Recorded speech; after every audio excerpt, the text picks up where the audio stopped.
I'm seeing more and more influential people where subconsciously, these are great people. They're actually friends of mine, many of them, where it's getting more and more about their influence and their platform and less about true impact and true ministry. And it's just the nature of the society that we live in today. This is the L3 Leadership Podcast, episode number 184. What's up, everybody, and welcome to another episode of the L3 Leadership Podcast. My name is Doug Smith, and I'm the founder of L3 Leadership. In this episode, you'll hear my interview with Chris Brown. Chris is one of Dave Ramsey's Ramsey personalities. He's also host of the Life, Money, and Hope podcast and the Leadership Momentum podcast, both which I would recommend that you check out. In the interview, you'll hear Chris talk about what he's learned while working for Dave Ramsey. You'll hear him talk about the famous no gossip rule at Ramsey Solutions, what trends he's seeing in the church world, his advice to speakers and podcasters, and so much more. But before we dive into the interview, just a few announcements. I want to encourage you to become a member of L3 Leadership. Why? Because I believe that every leader needs a community of leaders around them that will encourage them, challenge them, and hold them accountable. And that is exactly what we provide here at L3 Leadership. When you become a member, you'll have the ability to join one of our mastermind groups. You'll have access to our community of over 100 leaders and access to the tools and resources you need to take your life and leadership to the next level. To learn more about membership, go to l3leadership.org/membership. I also want to thank our sponsor, Alex Landon. Alex is a full-time realtor with Keller Williams Realty, and if you're looking to buy or sell a house in the Pittsburgh market, Alex is your guy. He's a member and a supporter of L3 Leadership, and he'd love the opportunity to connect with you. You can learn more about Alex and connect with him at pittsburghpropertyshowcase.com. With that being said, let's dive right into the interview with Chris, and I'll be back at the end with a few announcements. Thank you so much for being willing to take time to do this interview, and why don't we just start off with you just telling us a little bit about you and who you are and what you do. Yeah, so my name is Chris Brown, and I work at Ramsey Solutions. I worked alongside Dave Ramsey, if folks have heard of that name before. And I raise the banner of stewardship all over the country, specifically in the church. And by stewardship, I don't mean a giving campaign. I mean managing God's blessings God's way for God's glory. It means how to live this life on purpose and intentionally, knowing that we're managers and we're not the owner of all these things. And obviously that comes a big, huge underbelly of gratitude. And it kind of quenches entitlement in our lives. So I try to teach that all over the country, whether it be podcast, radio, media, blogging, or speaking in churches, you name it. So that's what I do. And I've been here for about 4 years. That's fantastic. Now, I've heard a little bit about your journey, and I'm just curious, what's something that you would want people to know and that people would be surprised about your journey that they may not know? Well, I started off coaching and teaching in a private school, a private Christian school for 5 years. I went into real estate for 3 years.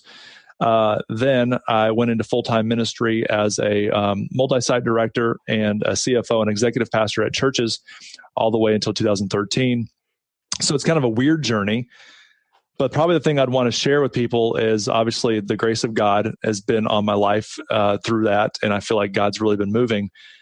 But the biggest thing would be on a practical level, on something that we could tangibly put into our lives, is I've just looked back and I said yes. I said yes to further responsibility with never asking about pay. Hey, Chris, would you do this? Yes. I was just hungry.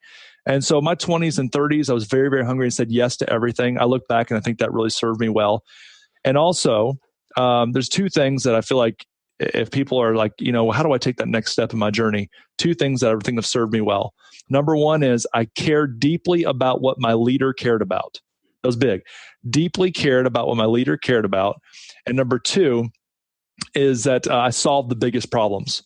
So whatever the biggest problems are in that season, I said, oh no, I'm going after that. That's a big, huge problem. And I'm going to be the answer to it. Either I'm going to answer it myself, or I'm going to go find the answer, but I'm going to solve the biggest problems. If you do those two things well, it'll serve you well.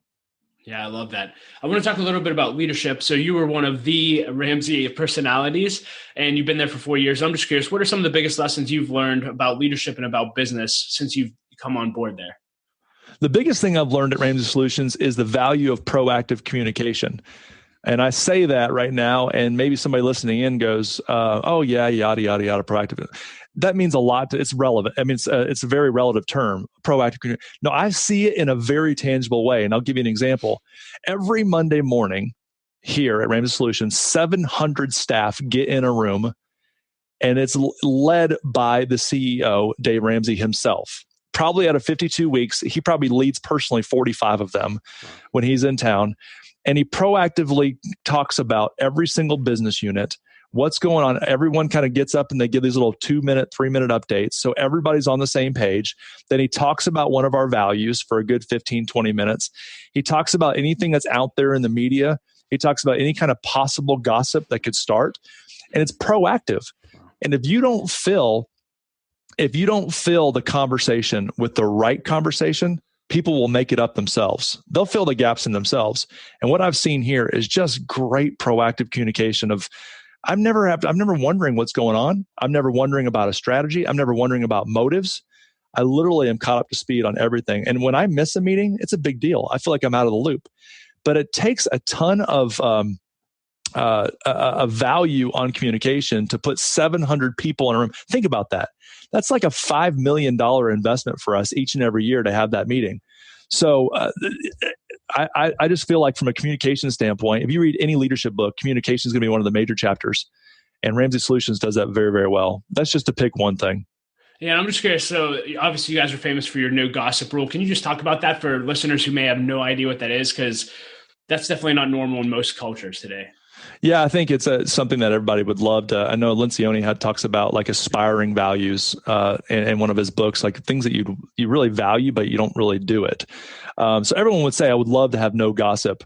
But it actually happens here. It's crazy. And the idea is that if you have a problem, you don't pass problems down to people who can't solve the problem. If it's a negative, it goes up. If it's positive, it goes sideways and all around. But negatives only go up to people who can actually solve it. So the way this happens in real life is I literally have seen this happen with my own eyes time and time again, almost about probably 3 or 4 times a week, because we've got really ambitious and all-in crusader type people working here.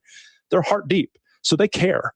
So they get into something and they're frustrated about something. Oh, the video team won't do this or that, right? And they'll start going down this path. Well, we couldn't get a video. Well, why couldn't you get a video? Well, see, we just couldn't get a video. And they just stop it there. And you know what? From here on out, I'm not pointing blame. The facts are we couldn't get a video done. Whose fault it is, I don't even know. It might be a priority issue. It might be deeper. I'm not going to point blame. So we sometimes we challenge methods, but we don't challenge motives. And that's big. So negatives up, positives all around. I love that. As part of your job, you get to spend time with some of the greatest leaders in the country. And I'm just curious, I had a pastor tell me once that anytime you see God use someone in a significant way, ask God, what is it about them that's enabled them to be used that way? Have you seen patterns emerge in the leaders that you get to spend time with and the leaders in your organization that you're saying, man, these are the qualities that continually just go to the top when it comes to people that God's using? Yeah, I'll give you one positive and one kind of a negative, just for us to be aware of. If you're thinking about aspirational people that you want to be like one day, it's something that we should know about. The first thing is that they're willing to work hard on the positive side. They're willing to pay a price that nobody else is willing to pay, to leave the cave and kill something and drag it home. A lot of folks say, I want to. They have like this aspirations to be something, but we've all heard it before, the Tiger Woods saying, like, if you want what I have, do what I did, or whatever he said.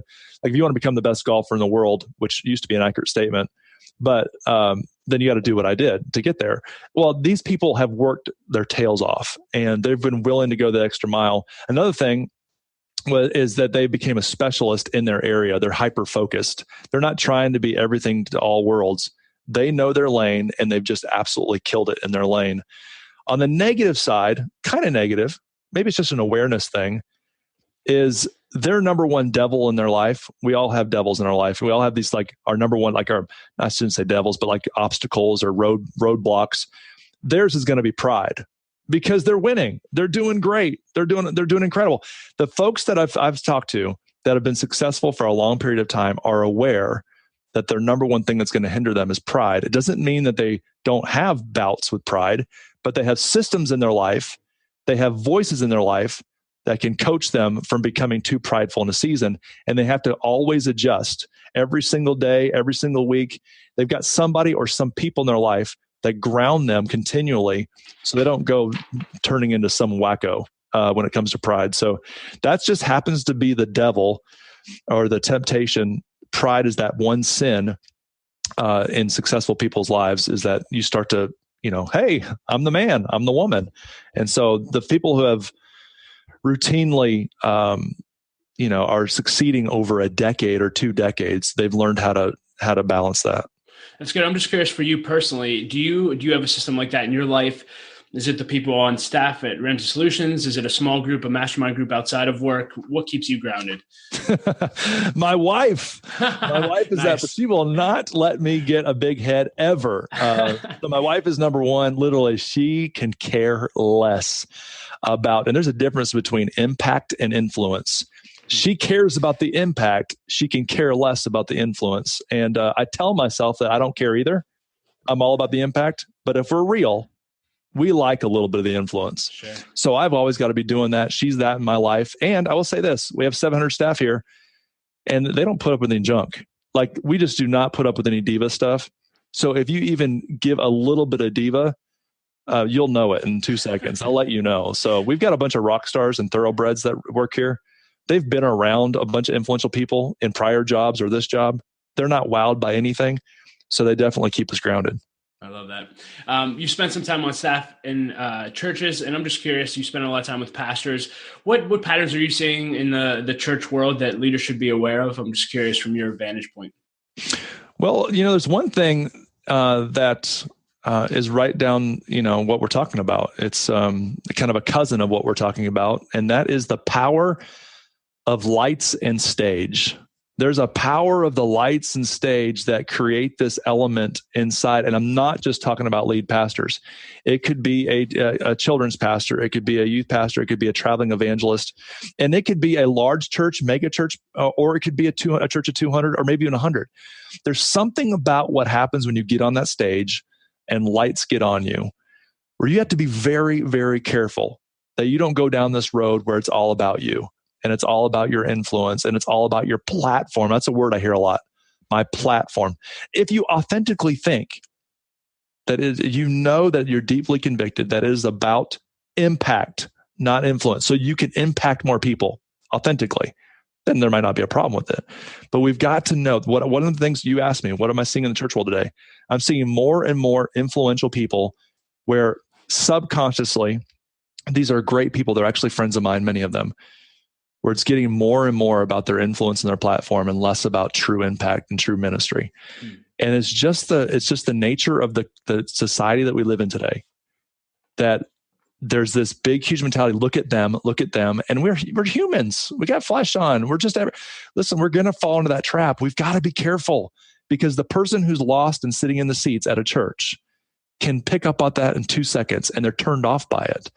So I know it's real negative, but I feel like if we're going to have a podcast, let's be real. Yeah. This is literally what I feel like is happening in the world today. Another one is overexpanding way too fast. Launching campuses before you can afford it. They're glorified small groups. And if you play out the ROI on the investment, you literally have 40 people on this offsite or 80 people on this offsite, and you're spending $200K a year to run the site. It makes no sense. But I am seeing there are a segment of churches that are saying, you know what, we get that. And you know what, we're not going to do the campus anymore. We're going to actually just plant them. We're going to plant them, and it makes a lot more, financial sense to have a local government there and a local context there to be able to run the finances. So those are two big ones that I see. I could probably go on for days, but those are probably the two big ones. Sure. You may have answered this, but I'm just curious, open-ended question. What advice do you have for church leaders today? Is it have people that are able to speak into your life and call you out? Is it slow down and don't be in a hurry? Anything else that you would say to them? Yeah, it definitely is the accountability piece. Where I'm seeing this go crazy is where if there's the common variable is the no accountability. So obviously that means your governing body has the appropriate amount of accountability. They don't own you. That's another whole podcast. But family, even the team that you're leading, giving them the opportunity to appropriately lead up and to speak into your life. And again, the key word is appropriately and reasonable. And then always being vulnerable, appropriately vulnerable with the congregation, with the team, with your family, and just having an open life where you're just like, you know what, I'm not perfect. Because I think subconsciously what happens when we get in that that big, huge snowball going the wrong direction, is that we're trying to match this persona of being perfect. And that pressure usually makes people snap. And I feel like this next season that I'm going into, I'm getting really, really passionate about helping people with that. I'm helping people that have already fallen, and the people who are about to fall, and I know it. I can see all the signs, and trying to prevent people from falling. Wow, I love that. So you talked a little bit about platform, and obviously you have a platform with your job, and you get the opportunity to speak at churches and organizations all over the U.S. and maybe even internationally. I'm just curious, what advice do you have for public speakers? What have you learned about public speaking? I'll just leave a bunch of open-ended questions. How do you prepare when you're going to speak somewhere? All that. Yeah, the biggest thing that I've learned recently is it's not a performance. You're having a conversation. If I can think of myself, like when I'm going to an event, because I speak to anything from interstate batteries to Valvoline to pipeline industries to the Carolina Panthers to small church, liturgical church to a very stylish, charismatic church, literally all these different environments, I'm having a conversation. So think who your audience is. Are they going to be able to pick up what you're laying down? So that's the biggest one. I'm having when I said I'm having a conversation, when I figured that out, it was a big, huge win for me. Another one is it's more important that I'm more focused on how I make them feel, not on that they're impressed with what I know. How do I make them feel? Because you can Google information today. If you want 5 points to win in your marriage, you can Google. You're a Google away. If you want to know 5 points to do this or 5 points, you can Google it. Like, they don't need information. They need inspiration. I want to get them to want to care more about the subject matter so that they will get the resources in their life, or they'll log into my podcast more often, or log into something that we do here at Ramsey Solutions, but they'll want to get more. You're never going to completely change someone's life in 30 minutes. I got to get them to want to care more, and then they'll change their own lives. They're the hero. I'm the guide. I'm not their hero. That's a big thing. So it's all about how I make them feel, not necessarily about what they know after my talk. That's good. And do you have any systems in place to make you better? How do you get feedback around your particular speaking style? Do you guys have systems set up like that? Yeah, we record everything that we do, and then we go through the painful process of critiquing our talks. So I tell everybody my job description is threefold. I create content, I deliver content, and I critique content. That literally is it.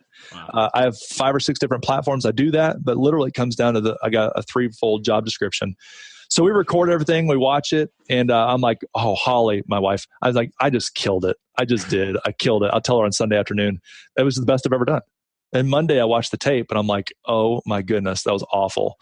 So, but as far as some of my filters when I'm preparing, Talk Like Ted, it's a very, very good resource where it talks about appealing not only to the emotional side, but also to the logical side or the intellectual side. You got to have all these different components. We also have a filter where we got to make sure that every talk has scripture in it. Every talk has research in it that goes to the intellectual side, that there's humor involved in it. We try to have some kind of humor with every 3 minutes or so to just lighten it up, especially when you're talking about money, which I talk about often. I want to make sure it's, lighten up the environment. We want to make sure that there's stories. People connect with stories. You'll read that in Talk Like Ted. People connect with stories. This is an interesting fact, I think, and it's a little off, so just get the general idea, that I think it might be, well, at one point it was all the standing ovations that have happened in Talk Like Ted environments, TED Talks. They have been 40 to 60% stories, because people connect with stories. So for us, stories, scriptures, research, those are really important elements. So we run that through a filter to make sure a talk is well done. As far as prep, I like to write mine completely out. And then I take it from a full script to a full outline, to a partial outline, to talking points. But I started a script and then but I don't have the best prep process. I don't know if I'm a podcast authority on that. It still feels like I'm carrying around an unfolded lawn chair. I don't like it at all, but it gets the job done. Yeah. Similar question just to podcasting. You've had over 9 million downloads with your podcast, which is incredible. What have you learned about podcasting, and what advice do you have to podcasters and or radio hosts out there? Yeah, the biggest thing about podcasting is that the podcasting world is always changing. So whatever worked 3 months ago may not work now. There's a great book that's Who Moved My Cheese, which is really good about making sure that you sniff out the future changes that are happening in an industry. And podcasting is one of those. And so yesterday's analytics would say people love a 42-minute podcast. And then today's, it might be people are starting to zone out after 22 minutes. And then tomorrow's might be 59 minutes. I have no clue. What we do is we study analytics. We study whenever I do an ad, where there's an ad spot, or whenever I'm going to be pushing a product, we see this dip in people who are disengaging at that time. We're watching how long people, right now we have a 59-minute format, and we're seeing how many people stay engaged through the entire thing. Well, right now we're at 82%, which is very high for the industry. But we're watching all of those things to make sure that our content is actually resonating with people. And we've learned that, if you do multiple segments, it helps. So it's like not me teaching for 59 minutes, but I'll do like a 6-minute segment, then I'll do a 25-minute segment with calls, then I'll do a 20-minute teaching, and then I'll do a story with somebody. But those kind of aspects that I talked about with teaching, they're the same thing with podcasting. You want some scripture in there if it's a faith-based platform, but you want some research in there. You want some stories and some laughter and some humor. So you want to make sure it's really dynamic and it keeps people on their toes. That's good. For time's sake, this will be the last question before we enter what I call the lightning round. But you may have answered this earlier in the beginning, but what advice do you have for young leaders? If you had a room full of 20-somethings, what would you tell them? Food tastes better in the crock pot than it does in the microwave. And what I mean by that, this is a very thick microwave culture. And I remember back to when I was 20 and in my 20s and 30s, and I wanted everything now. And what I see in this current generation of 20s and 30s, they want it now. There is when I look back at where I'm at today, everything that I've done along the journey, I needed all those skills. And there's skills that I obtained that I could have never obtained from books. Granted, I read like 150 leadership books between 22 years old and today at 40 that have helped me. But man, what really helped me was the experience. And a lot of folks are coming in and they're a youth pastor or they're a middle manager for 3 weeks and they think that they should run the place. Just relax. Be faithful in your, Ken Coleman says this all the time, be faithful in your now and don't be so hyper-focused on your next. If you are faithful in your now, it'll lead to a great next. That'd be my biggest one, is just chill out. That be patient. Everything is so quick nowadays. You can download a podcast. You can download a song in 2 seconds, and your career is not that way. If you're faithful, you'll get noticed. That's good. So we'll dive into the lightning round again, just a bunch of fun questions that'll be quick answers. I think we have about 7 minutes left. So just start off, what is one belief or behavior that's changed your life?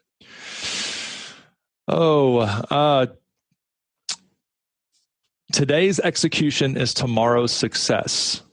And that has a cousin to it. And that means that today's success is yesterday's execution. So all that to say, if you're winning right now, it's not because you're winning right now with execution. It means you won yesterday. So you got to win today if you want to keep it up. Love it. If you could put a quote on a billboard for everyone to read, what would it say? It's not about you. Love it. It's not about you. And what I mean is be filled with gratitude, not entitlement. Love it. What's the best purchase you've made in the last year for $100 or less? I recently bought chargers for all of my devices for everywhere I do work. And it's been the best thing ever, awesome. Where I'm not pulling chargers from everywhere. I have them everywhere. And it literally just pay the price, buy quality, cry once. I love it. That's a great idea. What books do you find yourself giving away most often or recommending? How to Lead When You're Not in Charge by Clay Scroggins is my current favorite book. That is absolutely great. I mentioned Talk Like Ted whenever it comes to speaking and those kind of things. That's a big one. Communicating for a Change by Andy Stanley is a great one. There's another one, Stand Like Churchill, Speak Like Lincoln, or something like that. It's a great speaking book that the title's weird, but it's really good. Awesome. Same thing. Same question with podcasts. If you listen to podcasts, what are your top three? Entree Leadership is a great leadership podcast. And I love Craig Rochelle's leadership podcast. Those are probably my two favorite. I'm a leadership junkie. That's awesome. What is your favorite question to ask leaders when you get to spend time with them? If you were a crayon, what color would you be? No, I'm just kidding. I'm just kidding. Let's see. Okay. What can you currently not see? You can't see it. It's not tangible. That possibly be ruining your goals for a year from now. Like, what is underground? Like, sniff out what's underground in your culture, in your team. Maybe it's a trust issue. I don't know what it is, but what do you think it is? This is obviously not on the air when I ask this, but what do you think it is in your business or your venture or whatever you're doing that possibly could hinder your goals a year from now? That's always a really good question. Yeah. Do you have any unusual habits that help you be effective and successful? It could be in any area of life. 5 a.m. every morning. 5 a.m. That's a wake-up call. 5 a.m. But Chris, Holly, but Chris, you don't have to get up in the morning early. Like, you don't have anything till 10. No, 5 a.m. I get my best thinking done, my best writing done. There's just something about getting up before the world does. I love it. I'm the same way. If you could have coffee with 20-year-old Chris, what would you tell him?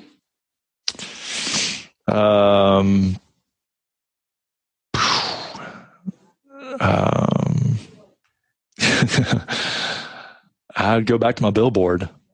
It's not about you. All my frustrations when I was 20 all had to do with me thinking that it was all about me. It's just selfishness. It's in all of us. But I think, the older you get, you mask it a little bit more. You become more mature and you can cover it up.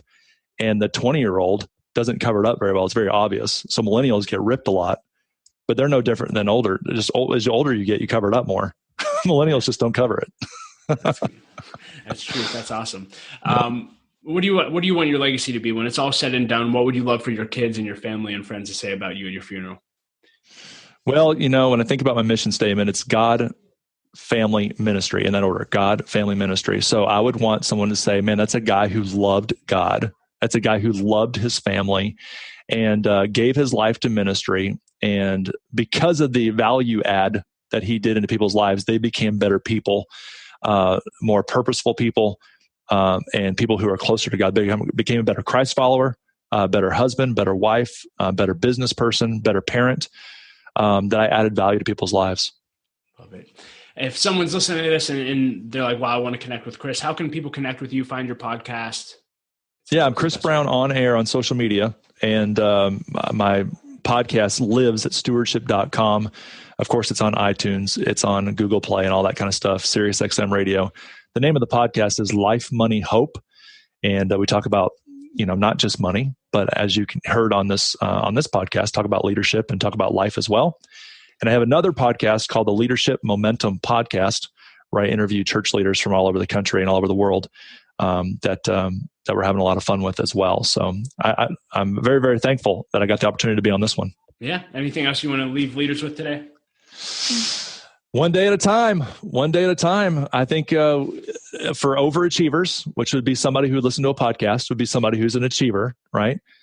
Just relax, right? Rome wasn't built in a day. You be the best you that you can be today, and tomorrow will worry about itself. Literally, just all you can do is the best you can do today, which involves some strategic planning for the future. But let's make sure that we get a good ROI, that we steward what God's given us today. And that is our calendar, and that is our checkbook. That's good. Well, hey, thank you so much for your time. I appreciate it. Thank you. Hey everyone, thank you so much for listening to our interview with Chris. You can find ways to connect with him and links to everything that we discussed in the show notes at l3leadership.org/episode 184. I want to thank our sponsor, Henny Jewelers. They're a jeweler owned by my friend and mentor, John Henny. My wife, Laura, and I got our engagement and wedding rings through Henny Jewelers, and we just love them as an organization. Not only do they have great jewelry, but they also invest in people. They give every engaged couple a book to help them prepare for their marriage, and we just love that. And so if you're in need of a good jeweler, check out hennyjewelers.com. As always, if this podcast added value to your life, it would mean the world to me if you would subscribe, leave a rating and review, and share this on social media. It helps us grow our audience, so thank you for that. And thanks again for being a listener. I never take one of you for granted. And lastly, if you want to stay up to date with everything we're doing here at L3 Leadership, you can sign up for our email list at l3leadership.org. As always, I like to end with a quote, and Gerald Brooks said this. He said, "You never get better until you are your toughest boss." I love that. Thanks for listening and being a part of L3 Leadership. Laura and I appreciate you so much, and we'll talk to you next episode.